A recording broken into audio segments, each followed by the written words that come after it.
Hi darlings, welcome back. Okay, so today we have a very strange match because as you can see there is a Seer in my team and also freaking Doctor, which, well, she won't be the main character in our story today. But yeah, if you know me, you know I usually ban Seer and Prisoner, but in this case, if I remember correctly, I did ban Prisoner and Forward. I really think so because I think it was a day where I met quite a lot of stunners and forwards.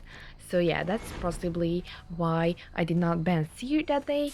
And I know I always say don't really go JoJo if there's a doctor in the team, and that's just not really a good idea in the first place. But believe it or not, she wasn't really the main issue this match, and yeah, that's exactly what I want to talk about because yeah, I don't really have videos with Seer against Seer the character because just the same reason, because I ban her most matches.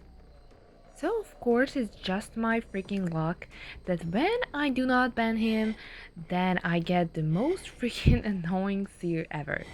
So yeah, like if you're a Seer main or play Seer at all, just please let me know if that's how you normally play. Like, do you prioritize decoding as other assist characters, or do you prioritize running after the hunter and trying to like farm out non-stop? I'm just wondering if like which one is the more popular, especially now because this match took place before Seer got the nerf. I think it was like a month or two ago maybe, where Seer got the little nerf. um but regardless, as you can see, this is a pretty standard start for me. I don't really like, this is not really a lucky start. It's like an everyday whatever start that you actually like have to pay attention to the whole freaking match to have a chance at a win or even a tie. But this match was always destined to fail, I guess, from the beginning, because against a doctor and a Seer and the priestess, like these are meta characters, especially against Joseph. So in this situation, you just technically need to have a super lucky early game, meaning like, I don't know, like 3 survivors injured and doctor downed, or something similar. Because as you can see, it's basically right now as if I didn't do anything. I only now hit the priestess, but everyone else is full health. They already done one cipher, and yeah, I just got the full presence. So yeah, that's why it's very hard to go against teams like this. That is exactly the reason I ban Seer and Prisoner.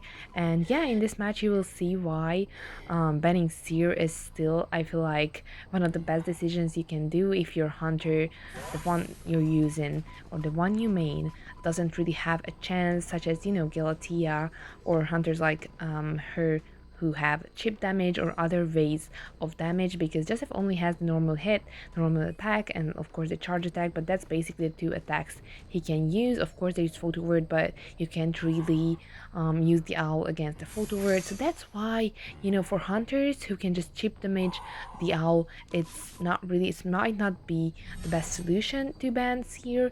But for Jojo and hunters who are similar in the sense of hits and the sense of being able to hit survivors and damage survivors, if your hunter only can do the normal hit or the basic hit, then you kind of just have to ban Seer, kind of, especially if you have met a few that day already, if you change your bans daily or something. I do have a video included in Joseph Academy where I talk about which survivors to ban specifically for you. It's really based on yourself, and it's nothing really like you can just say you just have to ban these 2 survivors or you have to ban this one survivor in every situation. No, it's more like you have to just feel out who gives the most problems for you.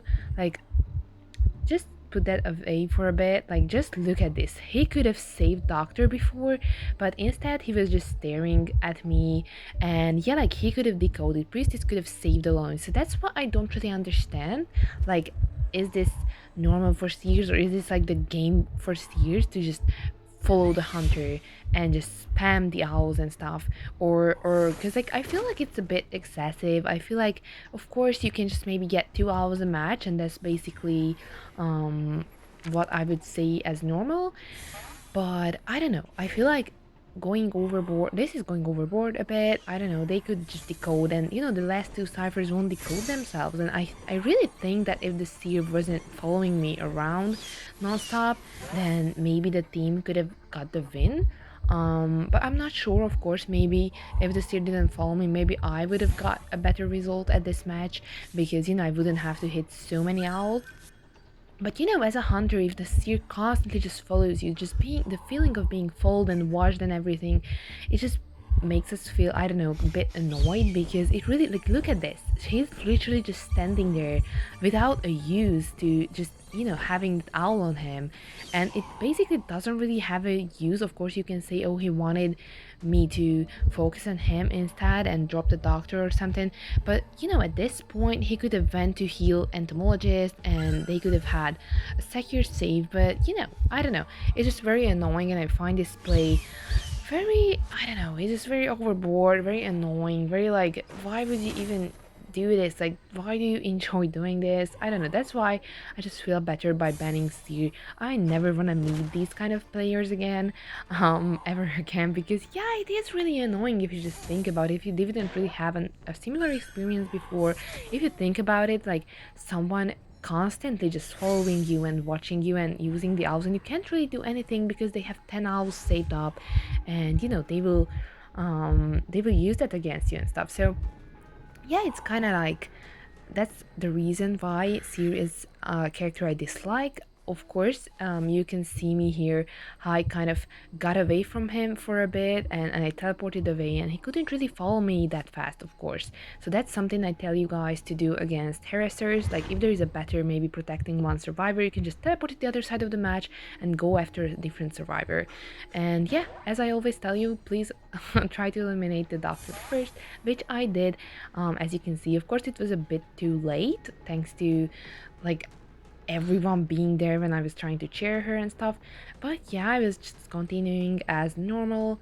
And yeah, like another the reason, just because we talked enough about Seer, the reason I like Prisoner is my second ban of choice is because for Joseph, I believe he's one of the biggest like inconveniences in regards of the survivors. Of course, harassers are terrible and very annoying, and Jojo can't really do anything against them unless you bring excitement, and it's just even that is not really worth to do to waste your blink or teleport on.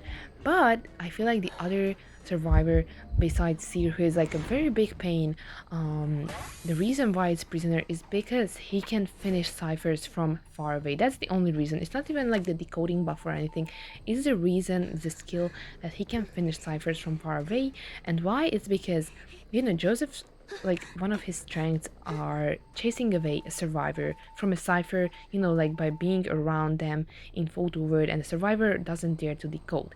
Now, if even if they leave the cipher because of course you succeeded in scaring them away, the prisoner can just connect the cipher, and of course you can remove the connection, but you probably won't be around that cipher the whole photo word. So that's why I usually ban those two. And of course, because they are popular characters, like if Prisoner wouldn't have been this popular, or if I wouldn't meet a Prisoner every second match if I didn't ban him, of course, then I probably wouldn't use my ban on him.